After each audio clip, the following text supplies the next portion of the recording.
Я приветствую вас, дорогие друзья, уважаемые гости и подписчики моего канала. Всем большое спасибо, что следите за новыми выпусками.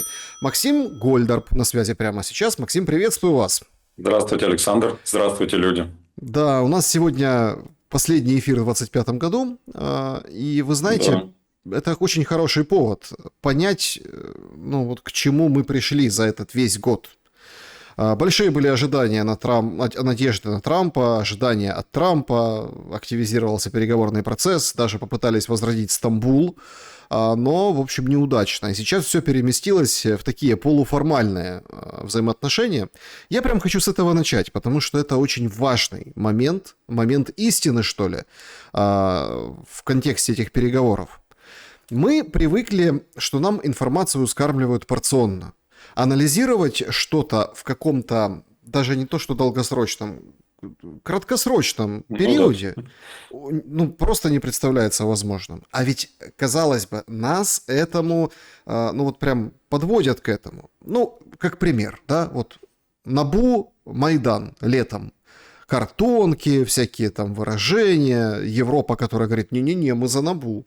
И никто не понимал, что это вдруг Зеленский, да, решил там бомбить антикоррупционные органы. А поняли все только к осени, зиме, да. Сейчас Минтича ловят по Израилю. Как говорят, цыплят по осени считают, так же. Он там какой-то, невнятный комментарий дает, знаете. Такой какой-то. И это тоже показатель того, что нужно проанализировать. В большем, по крайней мере, диапазоне. Давайте попробуем эти переговоры проанализировать. Значит, Умеров живет в США. И вчера состоялся звонок Кушнера и Уиткофа. Это просто потрясающе. Говорит, я попросил ребят, пишет Зеленский, передать Трампу поздравления. Те, в общем-то, передали, и сегодня стало известно, что в воскресенье Трамп ждет Зеленского, но не в овальном кабинете, как было до этого, а в Мар-а-Лаго у себя в резиденции. Такое ощущение складывается, что все эти железные задницы Умерова и Игнатова, они все-таки что-то высидели, и мы придем к какому-то результату. Какому? Я не думаю, что они что-то высидели. Я думаю, что они там были для проформы и для картинки. Я думаю, что реальные договоренности и переговоры ведутся с другими и достигаются с другими, не с ними. Они нужны там для картинки, для того, чтобы потом никто не гундосил о том, что ой-ой-ой, без нас же женили. Ни больше, ни меньше. Что касается вашей ремарки по поводу того, куда Вашингтонский или какой теперь уже флоридский обком пригласил Зеленского, или вызвал, какое удобно слово тут применить кому как. Мне вообще думается, что Трампу психологически намного легче находиться у себя в резиденции, где он прошел и хорошее, и плохое, и чувствует себя там великолепно, именно с точки зрения собственной психологии. И ему там проще быть самим собой в полном объеме, в полном масштабе. Поэтому, думаю, туда и был приглашен господин Зеленский. Что касается надежд на Трампа, которые разные стороны по-разному питали, наверное, будет логичным полагать, что в первую очередь Трамп играет для своего избирателя и для своих партнеров, боссов, кого угодно. Для американцев, короче говоря. Там основное. Американцы все больше и больше хотят уйти от войны в Украине, они все больше и больше хотят перестать платить туда деньги, они все больше и больше хотят, чтобы Трамп занимался собственными проблемами, их там хватает. И Трамп этого хочет, и семья его этого хочет, и ближайшие советники этого хотят. И как мы уже с вами раньше обсуждали, те, кто вероятнее всего был выгодоприобретателем украинской войны, это супер их военные транснациональные корпорации, они на сегодня, им на сегодня брошен такой масел с мясом, с жиром, со всем на свете, под названием «собственная американская безопасность». Там такой военный бюджет на перевооружение. Так много денег заложено в собственные разработки. Если не ошибаюсь, речь идет о $1 триллион на следующий год. Что они, в общем-то, свое получили. более того, они же играют ключевую роль в перевооружении НАТО, а Трамп почти всех наклонил натовцев тратить по 5% ВВП. Эти 5% ВВП опять же пойдут крупным транснациональным, в первую очередь американским военным корпорациям. Стало быть, американский интерес не так. Американский интерес заострять и еще более кровавить ситуацию в Украине, я думаю, ушел в сторону. Его больше нет. И Трампу интересно войти в историю, как он видит себя миротворцем или как он объявляет себя миротворцем. В конце концов, что в этом плохого? Время подходит. Если человек запишет себе в той высшей книге «Спасение сотен тысяч жизней», ну, я думаю, многое ему простится. Это касательно Трампа. Теперь касательно... Я ребят попросил Трампу привет передать. Да, это забавно. Но он актер. Он актер, ему нужно показывать, и он показывал все эти годы, какой он офигенный дружбан для Запада, и как его там любят и воспринимают, и все парламенты ему пляшут, аплодируют, и он там тоже подплясывает, и все такое. Это его жизнь, это его суть, он не может от этого уже избавиться. Это первое. Второе, ему нужно надуть щеки и показать, что, оказывается, Кушнер это и он, это друзья или ребята. Одно отступление небольшое, позвольте, насчет зятя Трампа. Чрезвычайно не по годам, на мой взгляд, мудрый и аккуратный человек в телодвижениях, в высказываниях, в решениях вопросов. Такой, знаете, специалист теневой дипломатии, который вовсю использует еврейское лобби, который вовсю использует бизнес-лобби, который умеет появляться неожиданно там, где его не ждут, и приносить результаты очевидные, которые, допустим, не достигает реальная дипломатия. Я, кстати говоря, предположил, что вполне вероятно, что на будущих президентских выборах в США кандидатом может быть не вице-президент и не тем более госсекретарь, а очень вероятно, что Кушнер как представитель семьи. Это мое предположение. Интересное предположение, да. Но то, что этот человек очень умный, влиятельный, померкованный, как по-русски, продуманный, говорит о том, что он никогда в друзья к себе Зеленского не пустит. Я вот зачем сделал это отступление. Поэтому я там ребят попросил передать Трампу. Передай свой король мой пламенный привет. Я думаю, нифига не работает это. Чем вызван звонок? И тут очень важно, кто кому звонил. Кушнер звонил Зеленскому или Зеленский звонил Кушнеру. Я все-таки думаю, что Зеленский... Одним из условий всех этих переговоров является подписание мирного договора, где подписантом со стороны Украины будет не Зеленский. Я думаю, это ни для кого не секрет. А если секрет, то объясню, почему я так считаю. Потому что от формальной точки зрения противная сторона его считает нелегитимным подписантом, который за базар не будет отвечать. Это первое. Второе, противная сторона его не воспринимает в целом. Это Трамп подтверждает, у них глубокая ненависть друг к другу. И я думаю, что это одно из условий подписания мирного договора, о котором, кстати, Путин говорил неоднократно, что дайте нам того, подпись кого мы поверим. И я думаю, эту тему продавили на американском уровне. Поэтому полагаю, что Зеленский будет у Трампа докладывать ему или говорить, что в принципе он сделал все для того, чтобы мирный договор можно было заключить. Это раз. Что запущен механизм выборов и смена ему найдется. Это два. Три. То все это будет сделано под те, как он говорил, тайные гарантии к переговорам. А я думаю, что речь идет просто о гарантиях его личной безопасности от всех преследований со стороны всего мира. И, кстати, в этих гарантиях, я думаю, подпишутся и русские тоже. Я думаю, об этом идет речь. И вообще искренне считаю, что он будет в конце года повторять подвиг Ельцина и говорить: я устал, я ухожу. И считаю это, и хочу в это верить, и желаю ему этого, и желаю Украине этого. Давайте А, рассмотрим этот сценарий. Смотрите, ведь я к этому, собственно, и веду. Единственное, что разница, наверное, заключается в том, что вы убеждены, и только что это проговорили еще раз, что Зеленский не будет ничего подписывать. А, Мне как раз-таки кажется, что американцы вот этой долгой игрой в эти переговоры с Кушнером, Виткофом, Умеровым, вот этими долгими, собственно, вечерами во Флориде, в Майами, да, вот как они встречались, а, как раз-таки и идет речь о том, что Америка подпишет что-то с Украиной, и это же подпишет с Россией.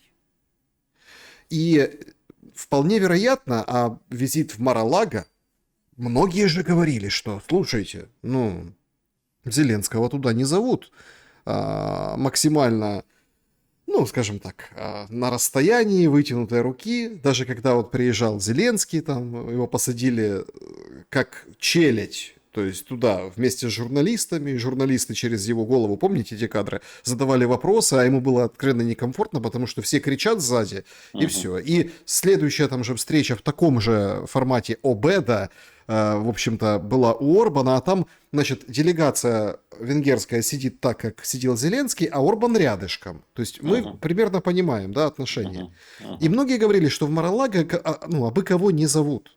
По поводу Кушнера я хотел ремарку одну. Были воспоминания, может, вам тоже попадались, от Кушнера, когда он попал на какой-то светский раут уже с Зеленским. Ну, это в 19 по-моему, году, когда его только избрали, и, в общем-то, ездил Зеленский, так сказать, Мгм. отчитывался, что он теперь руководитель. У него воспоминания жуткие о Зеленском. Говорит, не о чем поговорить с ним. Ну, обычно как? Рядышком так получилось, сидел с Кушнером Зеленский, и он сделал о нем выводе как о пустом человеке. Там же идет светский разговор, то есть, ну, какой-то, да, вот Ну да, этикет, я понимаю, о чем разговор, речь. Мгм. а у него ни этикета, ни разговора, и поэтому какой-то вообще не пойми кто, и вот так вот это, собственно, подали в прессе относительно недавно. Как вы думаете, Маралага это означает, что будет, ну, дано какое-то согласие или, ну, какие-то подписи мы увидим до конца года? Зеленский намекает, что многое может решиться. Я согласен с тем, что возможно двусторонняя бумага между США и Украиной, где будут проговорены какие-то гарантии безопасности. До этого я предполагал и считаю, что все это такое, все эти гарантии безопасности будут работать по принципу вечного правила. Договор считается ничтожным с момента его подписания. Поэтому я не очень... Ну, громко это будет озвучено сторонами, но толку особого большого не принесет. Полагаю, что любой мирный договор заключается между, в первую очередь, конфликтующими сторонами. И Россия будет брать на себя одни обязательства, Украина будет брать на себя другие обязательства. И даже с точки зрения юридической не совсем верно, чтобы эти обязательства были даны третейскому судье США, потому что, ну, допустим, Россия не воспринимает сегодня США как третейского судью, да и, собственно, и в мире уже эта тема закончилась. Поэтому думаю, что все равно русские будут настаивать на том, чтобы договор был классическим между конфликтующими сторонами, а подписантами могут там быть и европейцы, и, скорее всего, так будет, и американцы, и, скорее всего, так будет. Что касается анонсов о том, что скоро будет что-нибудь интересное, повторюсь, искренне верю и надеюсь на то, что этим интересным будет его заявление о его уходе с поста, который он сегодня занял. Это самое интересное, самое важное. А что касается договоренностей с США, то, повторюсь, мне кажется, если они будут какие-то прописаны и подписаны сейчас, то они будут достаточно формальными и, по большому счету, не несущими в себе обязательств для США. Либо они будут скреплены еще и очередными договоренностями о передаче в совместные фонды тех или иных богатств Украины, которые якобы вдвоем Украина с Америкой будет разрабатывать. Только разрабатываться будут и как это, запускаться в оборот украинские активы, а делить их будут по какой-то причине вместе с Америкой. Это касательно его реплики о том, что я предложил американцам ЗАЭС, Запорожская атомная электростанция, ее электроэнергию и прибыль напополам делить. Мгм. Причем здесь американцы? Какое они имеют отношение к ЗАЭС? Они через океан находятся. Ну, в общем, более... Наверное, Кушнер прав в данном конкретном случае. В чем поднаторел Зеленский? Он поднаторел в выступлениях на публике, он поднаторел в каких-то моментах, которые people хавает, и people интересно это слушать, когда он выступает, там пускает слезу или делает гримасу. Он поднаторел в организации авторитарного режима, он поднаторел в том, что сегодня расследуют антикоррупционные органы. Вот в этом он поднаторел. Но он допускает ляпы, которые показывают в нем абсолютного негосударственника и вызывают только злость и злое удивление. Вот я привел пример насчет «давайте ЗАЭС делить с американцами». Почему? Зачем? Для чего? Если это твоя взятка для Америки, то там эта взятка не пройдет, она неинтересна. Они зарабатывают, они печатают то, что ты пытаешься Нет, заработать. ну так Путин уже прокомментировал эту историю в газете «Коммерсант». Он там две вещи сказал. Первое, Донбасс так или иначе будет наш. И второе, американцы предложили построить, эти криптофермы, да, и Мгм. электроэнергии Запорожской атомной, майнить деньги, ну, то есть Мгм. крипту. Но это надо читать просто, это надо в тексте читать. Без Украины Россия и США. То есть это очень интересный момент, потому что там танцевал долго Зеленский последние дни вот с этими заявлениями, и войска уводите из Энергодара, и давайте вот это пополам Мгм. делить деньги, то, что вы приводите, вот тут свежее. И многие там идеи, там демилитаризованная зона, без нас ЗАЭС не будет работать, а у Путина позиция получается, что русские и американцы займутся судьбой ЗАЭС. Ну вот как-то так. Вот такой проект. Россия и Америка без Украины. Поэтому тут очень много непонятного конкретно этого пункта. Ну, древние говорили, побежденным горе, а победителям достается все. По ходу, в общем-то, понятно, кто выходит победителем. Я не хочу сейчас обидеть никого из военных, но между тем понятно. Поэтому резюме. Я думаю, Кушнер отчасти прав, когда говорил, что с ним не о чем говорить именно с точки зрения политики и какой-то глубины государственного управления и государственных проблем. Человек их до сих пор, по-видимому, не чувствует, не понимает. Он с такой легкостью подписывает какие-то обязательства перед BlackRock, перед американцами о передаче им украинских активов. Так запросто рассуждает о том, а давайте 50% нашей атомной станции вам, что теперь возвращаясь к теме номер один, более подтверждает еще, что все максимальные работы с ним и с его позицией со стороны американцев, наверное, проведены.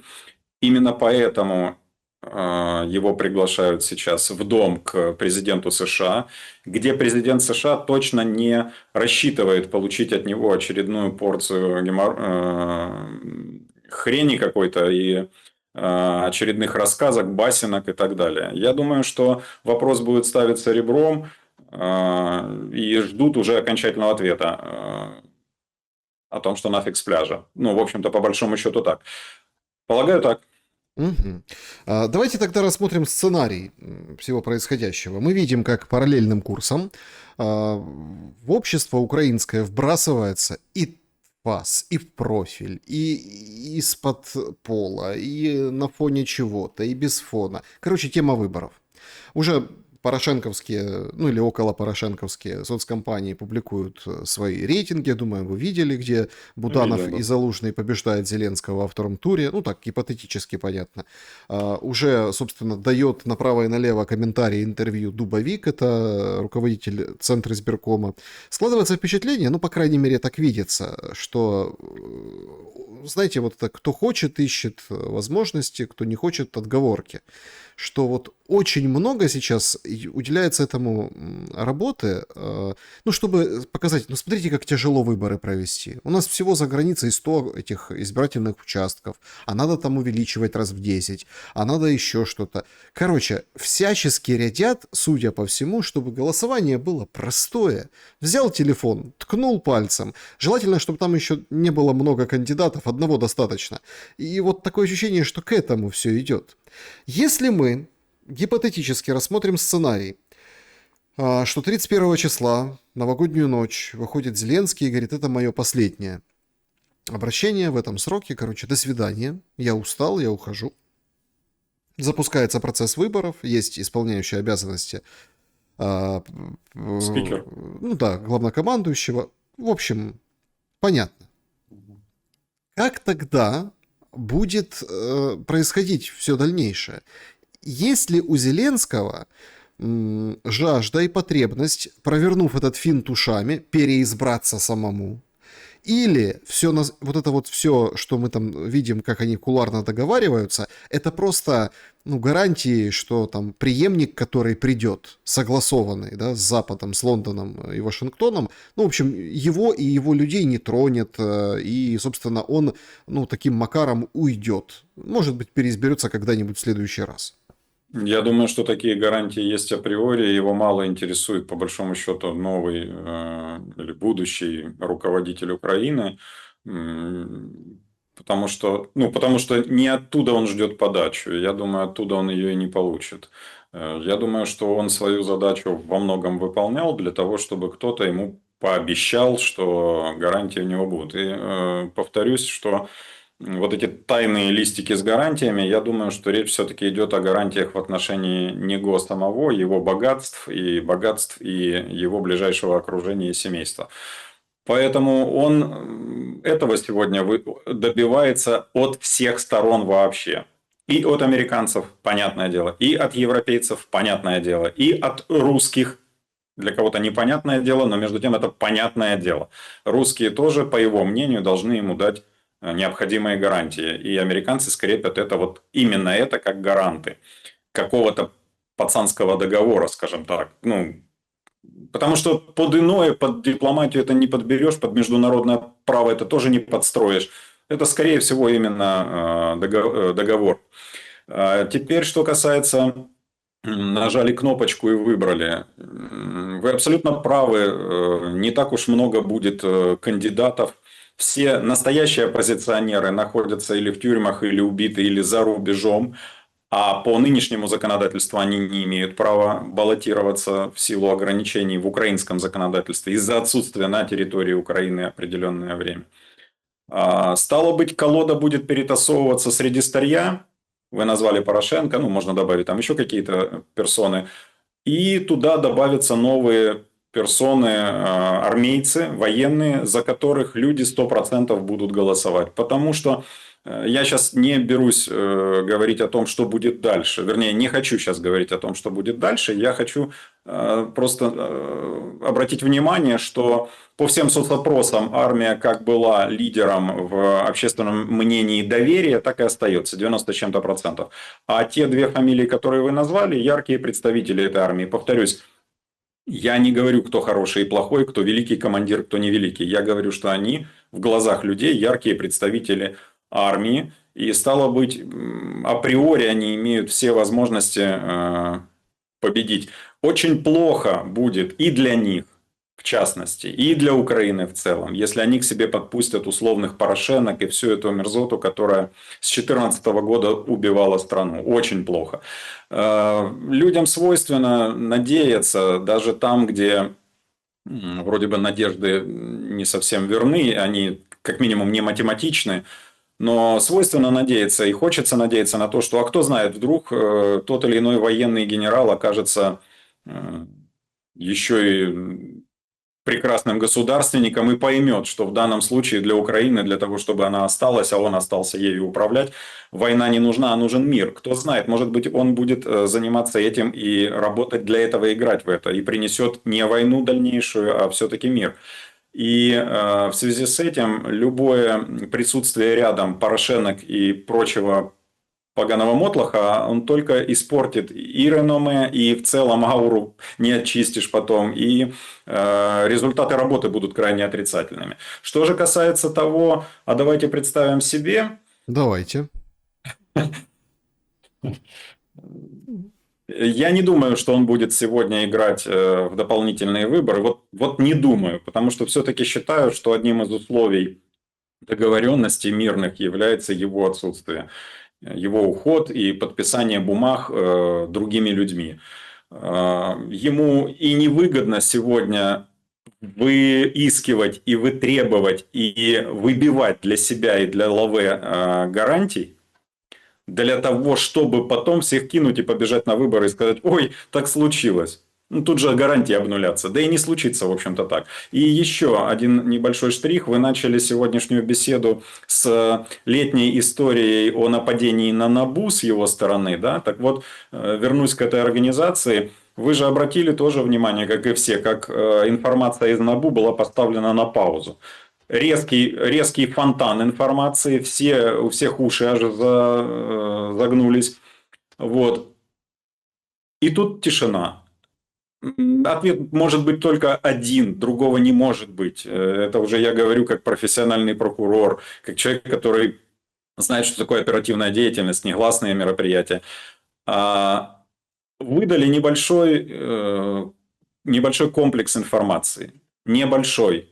А больший показали ему, Ермакам и всем остальным. И эта информация ведь не только набушная. Я уверен, что она есть в национальной разведке американской, которой руководит дама, которая к Зеленскому относится, ну, скажем так, мягко, не с пиететом и в целом к украинским боссам. Я думаю, что этой информации так много, что было сказано, что следующее после этой информации будет обвинение со стороны федеральных прокуроров за воровство американских денег, за коррупцию и так далее. Ну и дальше уже хочешь поиграйся. Санкции и прочее, прочее, прочее. Поэтому полагаю, что сработал древний механизм под названием «если взять человека за яйца, то голова и сердце подтянутся». В данном случае подтянулось все, и по тому, как вели себя Миндичи, по тому, как Миндичи, я с маленькой буквы в множественном числе, их же много там прыгает вокруг него, могу сделать вывод о том, что они за эти годы настолько охерели и настолько посчитали, что они безнаказаны, им все можно, что просто никто ни в чем не стеснялся. А когда ни в чем никто не стесняется и не следит за тем, как воровать, как раздавать, как выводить, как обналичивать и так далее. Вы же помните, деньги, украденные еще в банковских упаковках американских банков, американской федеральной резервной системы. Ну, я думаю, американцы такого еще не видели никогда. Так вот, это все говорит о том, что они на самом деле так подставили Зеленского, прямо или косвенно, и доказательств столько надавали его обизнаности в происходящем, его участие в происходящем, то перебить это рассказами о войне, о том, что я тут сдерживаю орды, о том, что если не я, то никто, не получится. Поэтому думаю, что все-таки вы, опять же, говорили о том, что у нас в этом году последний совместный эфир. Так вот, я хочу сказать, что очень надеюсь, прошу Бога, чтобы этот год закончился для Украины тем, что этот господин уйдет в сторону хотя бы и не будет катализатором беды. А для Украины где-то там на фоне появится надежда на мир и на возможность восстановления и начало развития. Ну, давайте все-таки смоделируем ситуацию. Зеленский уходит, есть исполняющие обязанности, не знаю, там правительство, Рада переформатируется, в прыжке переобувается, переворачивается, и все, собственно, на выборы. Но может ли уход Зеленского быть связан с перемирием, например? Ну, гипотетически.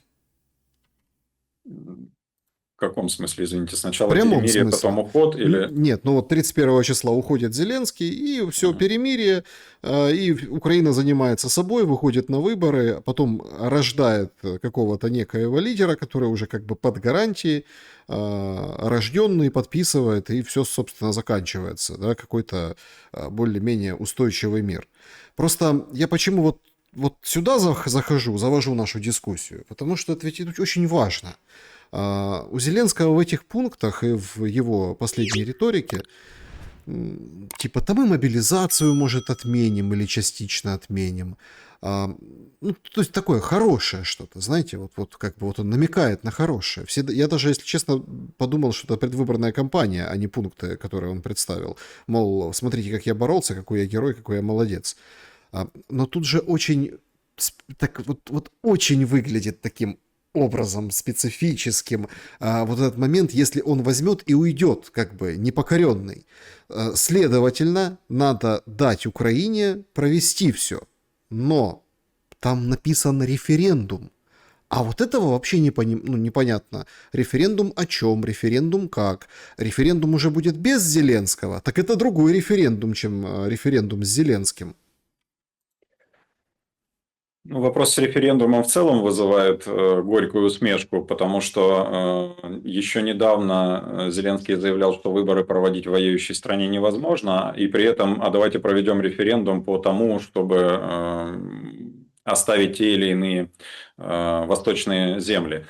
То есть одно можно делать во время войны, другое нельзя делать во время войны, хотя механизм в принципе очень похожий: выборы, референдум.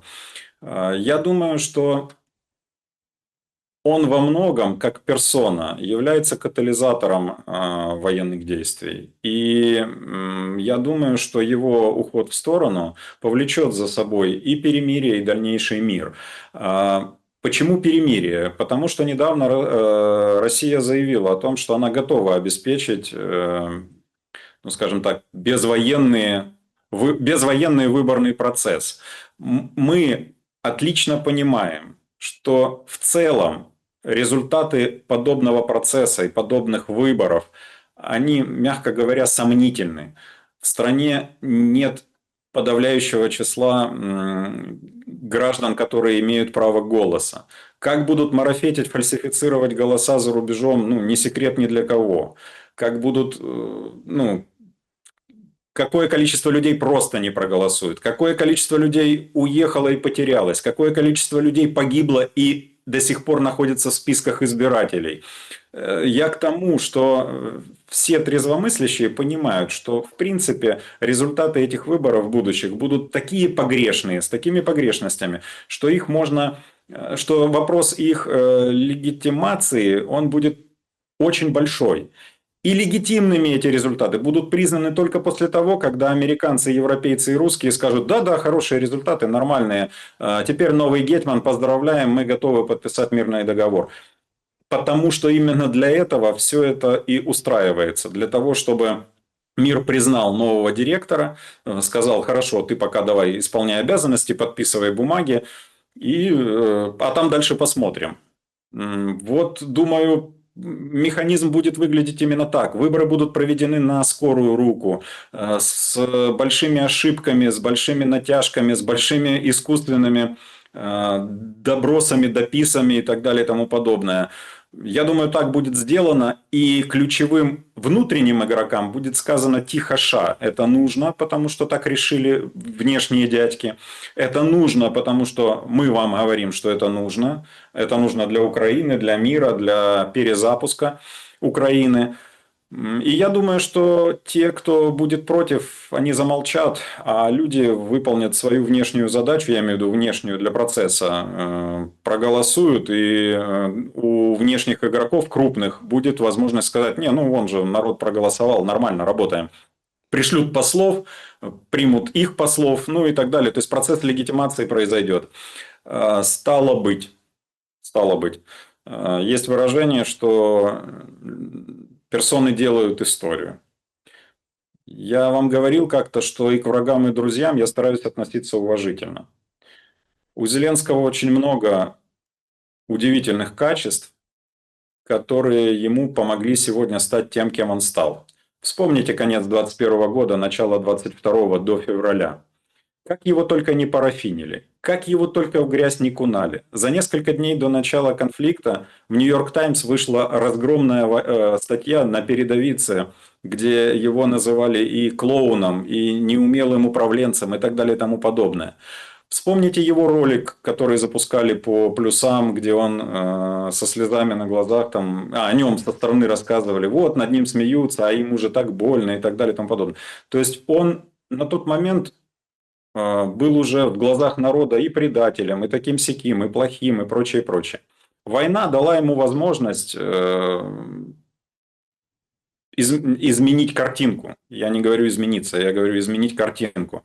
И максимально взять от этой ситуации для себя, для собственной персоны, для даже играемого персонажа. И он это сделал. И его качеств таких деятельных немало.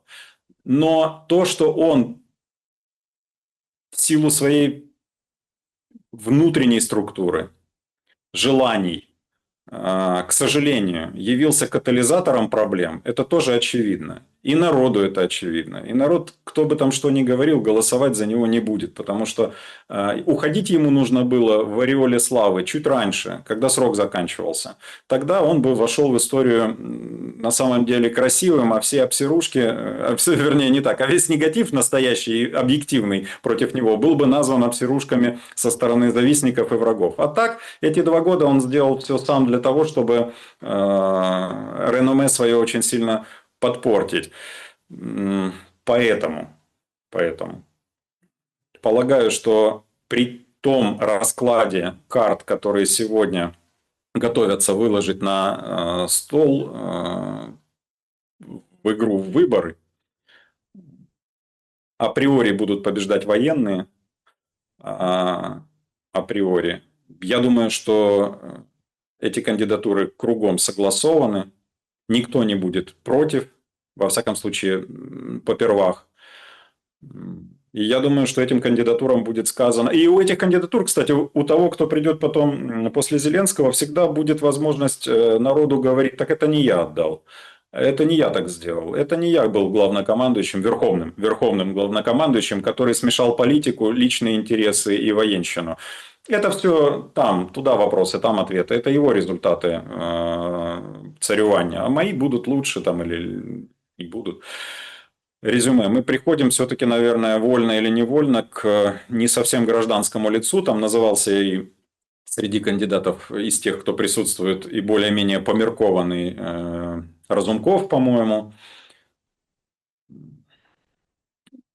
Народ сегодня вряд ли воспримет Разумкова, а человек в погонах людям зайдет лучше. Со всех точек зрения. А для человека в погонах, я еще раз я говорю, это не хорошо и не плохо. Я сейчас не так оцениваю. Я оцениваю перспективы. Практически математика голая, не больше. А что касается Разумкова и еще более мирно предрасположенных будущих управителей, то это не эта каденция. Это, к сожалению, дальше, к сожалению, позже. Максим, значит, если мы попытаемся понять, так а какой будет Украина? Ну, сегодня открыли памятник в Вишневом Бабе-Яге. Ну, там Баба-Яга и дрон у нее на голове. И все так как-то... Это само вылетело у многих комментаторов там в соцсетях, и кто это публиковал. Так это вместо Булгакова получается. То есть проблемы у Украинской Православной Церкви как были, так и есть. Да? Украинизация полным ходом, точнее как украинизация, травля русского языка, да, и за русский язык. То есть это все продолжается. Штрафы там за мовный закон увеличиваются со следующего года. В общем, ну, много всего. И от этого всего, ну, давайте откровенно, не отходят, а наоборот, как бы это дело еще усугубляют. Чего стоит только День программиста 7 января? Просто все уже обсудили, я даже не хочу это, там, касаться. Если хотите, можете коснуться. Когда Зеленский поздравляет всех на Рождество вчера, Ну, казалось бы, да, окей, Украина православная страна, но мы там геть від Москвы, в общем, по-своему будем праздновать. Хорошо, но православные же остались православными. Даже там ПЦУ, УПЦ, есть люди, которые там не разбираются, им в принципе все равно, в церковь и в церковь, понимаете? Ну, у нас такой подход к религии. В большей части людей, я имею в виду общей массы, не воцерковленной. Церковь и церковь, украинская, не украинская, ну и хорошо. Но там нет ни одной иконы, креста, ничего нет, абсолютно. Там есть только какой-то пустой стол с вот этими свечками и этими там елочками какими-то, понимаете? И он поздравляет, красивая пламенная речь, которая в конце заканчивается, и он его подмывает его. Он так, это как вот КВНчик вот это вот на разминке, когда выбегает к микрофону, а ему вот это все светится, сейчас он скажет и порвет зал. Да, и вот он 8 минут в общем, читал красивый написанный Литвином текст, а потом говорит, чтоб він сканав, ну вот это вот про Путина, мол, украинцы об этом все мечтают. Все сказали, елки-палки, мало того, что это вообще какое-то не православное поздравление, так еще и вот это туда воткнул, понимаете? Как вам кажется, вот хорошо, если вот все пойдет по этому сценарию, может быть позже, опять-таки, никто не говорит, это просто была бы красивая точка 31 декабря, взял и сказал, я ушел. Может там немножко позже, может немножко, но идет вот эта магистральная линия. Так и как Украина будет назад меняться или уже не будет, такое останется? Ну, во-первых, не нужно ждать какой-то искренности и духовности, и тем более религиозности от человека, который далек от Бога и веры, и не религиозен вообще. Он не верит в Бога, это понятно, он не является прихожанином никакой из церквей, ни иудейской, ни христианской, ни протестантской, ни даже как саентологи, да, это Угу. то есть он и туда не вхож. Реплики о Боге и о вере для него те же реплики, что и о пианино на сцене 95-го квартала. Это все одинаково. Для него это все мячики, которыми он пытается жонглировать перед публикой. Он исполняет в этом смысле только свою роль и вкладывает еще сегодня огромную-огромную ненависть ко всему тому, что, на его взгляд, ему лично доставило заботы, проблемы и беды. Поэтому ждать от него чего-то доброго по отношению к вере христианской просто глупо и не нужно. В целом, что касается того, какой у кого календарь и прочее. Кстати, вспомните его недавняя фраза. Вот же народ принял перенос Рождества на 24. Да нет, никто ничего не принял. В том году совпали два календаря церковных, католический и православный. Поэтому пришлось на одинаковое время празднования. А по большому-то счету одна церковь жила по григорианскому, другая по юлианскому. Но для него это, повторюсь, только жонглирование мячиками. Игра в стравливание народа, в разобщение, в перефокусировку людей. Вы правы в том смысле, что большинство не наблюдают за деталями и захватили храм, да, написали там ПЦУ. Вроде бы священник есть, и вроде бы в рясе. Люди идут туда. Храмов-то других не остается, их же захватывают, их забирают. Да, новых не строят, да. А по команде Зеленского иерархов кидают в тюрьмы. Такого, кстати, 100 лет не было, по-моему. Даже при Сталине иерархов боялись трогать. Это ответ на ту ремарку по поводу его выступлений под Рождество. Рождество у нормальных православных 7-го, я хочу напомнить это, и, пожалуйста, готовьте дома, семьи, детей, близких к хорошему празднованию. Что касается того, как он поведет себя в дальнейшем,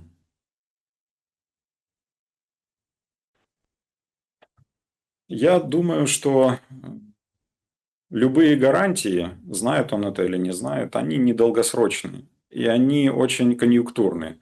Нужны они есть, не нужно их не будет. Он в целом носитель огромного массива информации, который опасен для многих знающих или для многих важных персон.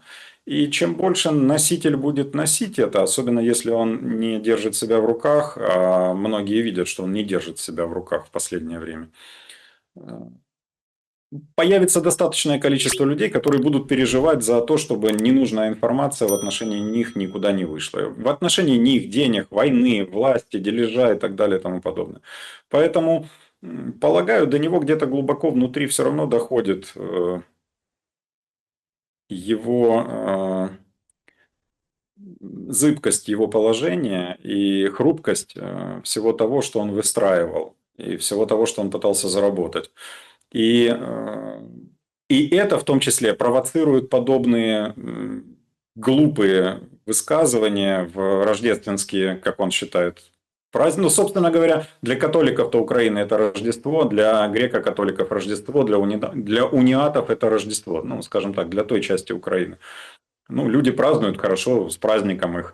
Но разве даже своим пожеланием и своей ремаркой он украсил праздник? Он, мне кажется, только усугубил ситуацию, усугубляет проблему. Он завел многие вещи в личку, в личное противостояние. Трамп правильно охарактеризовал, что между ним и Путиным взаимная огромная ненависть. Я думаю, что это правда. Но тут, как говорят, бери ношу по себе, чтобы не сдохнуть при ходьбе. В общем-то, полагаю, что человек, который превыше общих интересов, превыше интересов государства и народа, ставит собственные яшки и собственные комплексы, и их реализацию, и самоудовлетворение, он беда и проблема. И полагаю, что в таком случае было бы замечательно с его стороны подать в отставку и хотя бы этим многим сказать, многим дать выдохнуть, а Украине дать возможность и шанс на хорошее развитие на будущее. Вот так. Максим, просто мы отвыкли подводить итоги. Ну вот 25-й год заканчивается, а их не с чего подводить.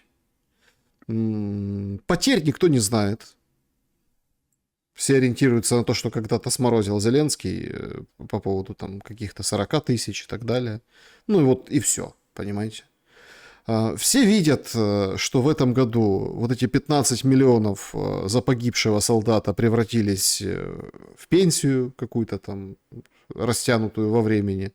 То есть, понимаю. Это заранее было понятно. Равно как то, когда он рассказывает о том, что нужна 800-тысячная армия. За какие деньги ты ее будешь содержать? В мирное время 800-тысячную армию. Где ты возьмешь 40 миллиардов долларов в год на содержание людей в погонах? Нынешних и бывших. 40 миллиардов в год. Где? Это по минимуму. То есть, все понимают, что это ложь, чушь.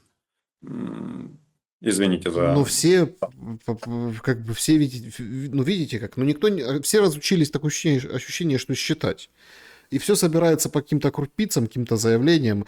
Что-то наподобие этого один из, ну, демограф, да, из Академии наук говорит, смотрите, мы вообще приходим к тому, что зоны безопасности, то есть буферные зоны, они сами образуются.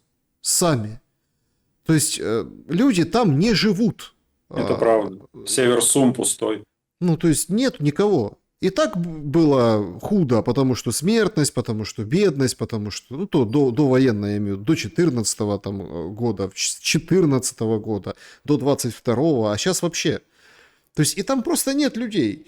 То есть это естественная буферная зона. Какие-то, может, военные, чего-то логистика, да и все. Да? И очень удивительно, я прям удивился, когда, ну, ситуация с тем Гробовским, селом приграничным, когда там 17-18 человек, обиделся Зеленский, говорит, смотрите, 17-18 человек, местных жителей призывного возраста, не эвакуировались.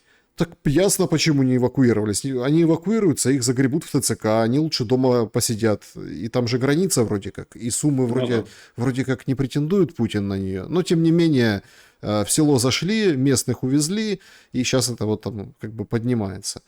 Равно как и на других участках фронта тоже мы видим, что происходит. Мой вопрос вот о чем. Есть ли внятная картина, а каким был этот год, 25-й? Вот как бы вы его охарактеризовали не с точки зрения хуцпы Зеленского, или там, ну, как в политическом смысле он меряется год. Значит, овальный кабинет ссора, вот это с Венсом, и вот сейчас мы приходим к Маралага, то есть, да, вот в политическом. А вот для страны.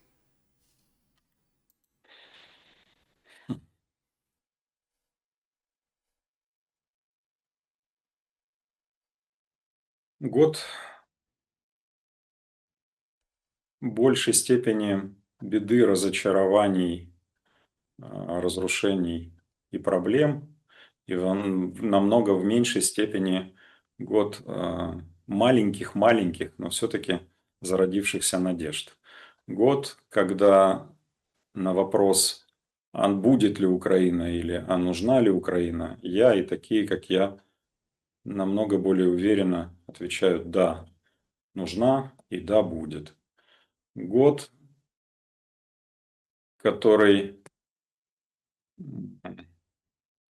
Год, в который произошли и еще будут происходить события, которые, полагаю, утвердят оптимистов моего типа в том смысле, что не зря все делали и не зря все делаем. Год, который станет основой и подоплекой для будущего переустройства страны и ее изменений. Я понимаю и помню ваш позапрошлый вопрос, в позапрошлом, по-моему, эфире, когда вы мне задавали, а зачем, а кому надо. Надо, мне надо, я думаю, вам надо, не было бы надо, не вели бы вы эти эфиры. И многим-многим нормальным людям, которые все равно хотят свою страну, свой дом, хотят ее мирную, нормальную, здоровую. Я не хочу заканчивать ответ на ваш вопрос на минорной ноте. Я не хочу быть похожим в этом смысле на Зеленского. Я хочу верить сам и своими словами все-таки вселять какую-то надежду, причем обоснованную и объективную, пусть, может быть, еле тлящуюся, но между тем надежду на то, что за самым черным периодом, за самой темной ночью все равно будет наступать рассвет. Я этого очень-очень хочу. Я на это потратил свои годы жизни. Я думаю, что если уж уйти от математики в вопросы высших каких-то мерил и сил, эзотерики, то, наверное, столько крови уже полито было за этот год и за прошлые годы, что, вероятно, этой кровью смыты были какие-то давние исторические грехи Земли и ее народа, и Бог все-таки в этом смысле попустит и простит. Я этого очень желаю Украине, и я очень желаю, чтобы не было, как вы сказали, пустых земель, не было пустых хат, не было разрушенных и взорванных городов и домов. Это все будущее, но это будущее, на мой взгляд, все равно в наших руках, так или иначе. Не сегодня, завтра, не завтра, послезавтра. Я понимаю, что мы с вами обсуждаем, к сожалению, не рост валового продукта, не рост реальных заработных плат у людей, не рождаемость прекрасных новых украинских граждан, маленьких, не походы детей в школу. Мы обсуждаем с вами вещи, которые больше говорят о разрухе и ее продолжении. Это верно. Сегодня это так. Но даже то, что мы с вами подмечаем и вытягиваем из огромной кучи информационного мусора, позволяет верить в то, что тень уходит, а солнышко какое-то на Украину посветит, и позволяет все-таки верить в то, что и будущий год, и следующие годы станут не годами окончательного уничтожения страны, а все-таки годами начала ее восстановления. Я этого очень желаю и себе, и вам, и людям, которые вас смотрят, нас смотрят. Тем, кто в Украине, тем, кто сегодня вынужден был уехать из Украины и находится в других странах, тем, кто носит форму, тем, кто не носит форму. В общем, всем тем, кто были в это время, может быть, грустны, но искренни. Ну и, конечно, тем, кто в России и в Беларуси, потому что мне так не понравилось, вот это мало кто заметил, в контексте выборов, да, когда Путин говорит о том, что ну, там много украинцев на территории Конечно, России. там, по-моему, если я не ошибаюсь, минимум 3 миллиона, а вроде бы цифра совсем другая, намного больше. Но минимум 3. И вот понимаете, в чем беда вот этого? Это как бы еще одна грань. Зеленский же отреагировал, говорит, типа, не Путину решать, как выборы проводить у нас. Мол, отстань, Путин, мы сами проведем. А можно Путина послать, можно спеть песенку, можно его... То есть мы, по-моему, вот вы правы, что много личного, и Трамп прав, что будут убирать Зеленского, но все забыли чуть-чуть, что все равно война идет между двумя народами, между жителями двух стран, России и Украины. Россияне воюют. Не Путин в каждом блиндаже сидит по Путину, по двойнику, а россияне воюют. Украинцы воюют. Украинцев хватают и засовывают в бусы и везут на войну, и чтобы как-то выжить, надо ну, как бы приспосабливаться и находить в себе вот эти гены воина и воевать, иначе ты ну, не проживешь долго. Украинцы бегут от ТЦК, вот врезается в забор на самокате, а родные говорят, так как он врезался, что у него забиты легкие, переломы, ну вот это вот все, вот это врезался. А его просто догоняли, и, видимо, сбила машина ТЦКшная, полицейская. То есть мы о людях говорим, и вот знаете, их все-таки очень много в Европе, украинцев, да, которые там, но их тоже очень много и в России. В России самое больше в показателях по странам имеется в виду, конкретно по странам. И они тоже, наверное, хотят домой. Они тоже, наверное, хотят прийти в свою там разрушенную эту хату, ее там отстроить, чтобы разминировали, чтобы залезать эти раны войны. Как вам кажется, те, кто хочет вернуться домой в 26-м году, вернутся? Я думаю, что если в 26-м году будет подписан мирный договор и стрельба прекратится, многие будут возвращаться домой. Несомненно, чрезвычайно важно, что будет происходить внутри Украины. Я помню один из наших эфиров, когда вы говорили о том, что... И мы приводили слова Залужного о том, что в стране очень вероятна и гражданская война, и катализатором здесь могут быть военные и их претензии.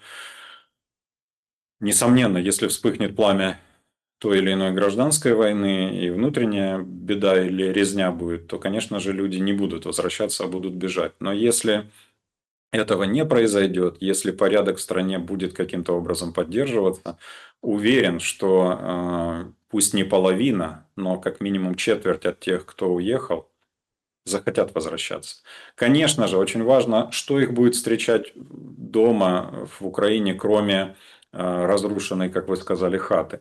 Если их будет встречать СБУ или полицаи, которые будут им по старинке предъявлять обвинения какие-то дебильные, глупые в госизменах, в чем там, ну, в чем они нас всех обвиняли за эти годы, то люди этого делать не будут, они не будут рисковать своей жизнью. Но если произойдет метаморфоза и все гипотетические потенциальные обвинения и угрозы будут ликвидированы и аннулированы, в таком случае полагаю, что многие люди домой вернутся.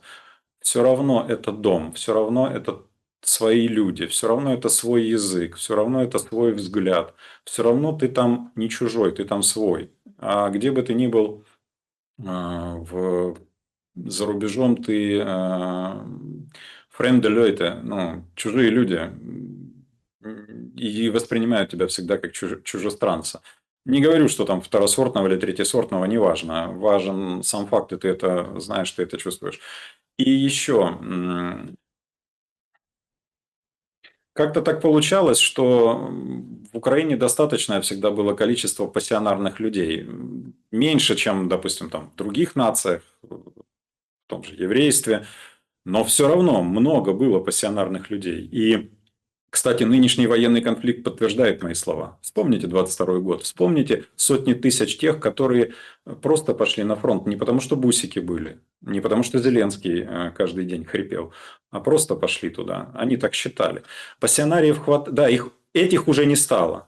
Они или уничтожены, или калеки. Но все равно земля рождает пассионарных людей. Это я к тому, что многие хотят в Украину и быть в Украине не для того, чтобы из нее что-то вывести, а для того, чтобы в ней остаться и оставить свой хороший след. Я в этом уверен.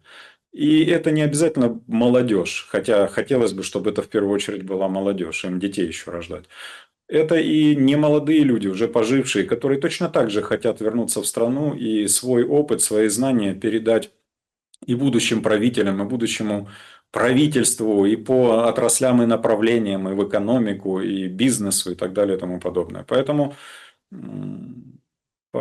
я все-таки, знаете, при всем обилии негативных факторов, при всем обилии черноты и злобы, я все равно сторонник того убеждения, что Украина имеет шанс на восстановление, выздоровление и развитие. Так, Максим Гольдорп был моим собеседником сегодня. Спасибо большое за время и вам мысли. спасибо. И с наступающими праздниками. С наступающими. Храни вас Бог. Храни вас Бог. Спасибо. До свидания. Друзья, берегите себя, добра и света.